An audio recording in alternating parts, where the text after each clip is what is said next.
Bonjour à tous, nous voici de retour pour notre rubrique automoto de Canal Achat. Aujourd'hui nous allons vous présenter un exemplaire d'une Yamaha DT 125 MX. Elle est de 1974.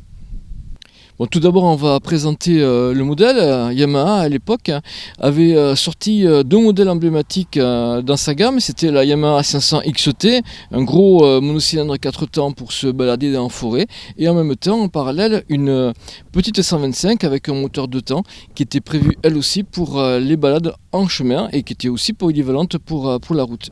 Le succès s'est fait connaître immédiatement, surtout pour la 125, qui a enregistré des records de vente. C'est la moto la plus vendue sur une année dans l'histoire finalement en France. On pouvait l'utiliser à 16 ans à l'époque, avec uniquement un code à passer, il n'y avait pas de conduite. Ces petites motos à l'époque ont eu énormément de succès parce qu'elles étaient aussi très performantes. Elles sont légères et le moteur 2 temps 125 cm3 est nerveux. Et ça apporte énormément d'agrément de conduite. C'est la première moto qui a eu un système de suspension à l'arrière avec un seul amortisseur, c'est un système cantilever. Les premières qui sont sorties, comme celle-ci, ont été fabriquées avec un bras oscillant en tube. Ensuite, ce sont des tubes carrés en alu qui ont été utilisés, qui étaient plus légers. Donc c'est une moto qui nous a été prêtée. Les personnes qui l'ont restaurée l'ont récupérée dans un état proche de l'épave. Le moteur était bloqué, la moto avait beaucoup servi, elle avait été abîmée. Par contre, elle était complète. La restauration a été menée dans l'esprit de la laisser dans son jus finalement. Les défauts de cloquage sur le réservoir ont été laissés. Finalement, pourquoi pas. C'est tout aussi joli qu'une restauration parfaite en neuf. Bon, bien entendu, on va se retrouver sur un véhicule qui a plus de 40 ans, hein, donc le châssis, la tenue de route est un petit peu aléatoire, le freinage l'est aussi.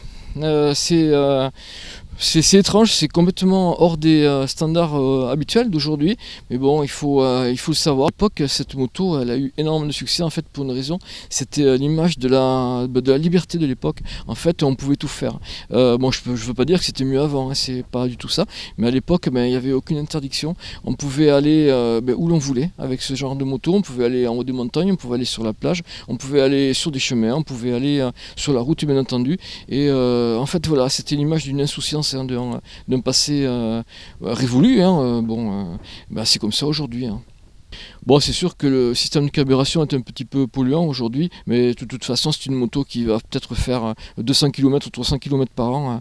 C'est aussi un élément à prendre en compte, et puis ça aurait été dommage quand même que ce genre-là de véhicules se perdent dans des casses, quoi, finalement. Heureusement qu'on en sauve quelques-unes.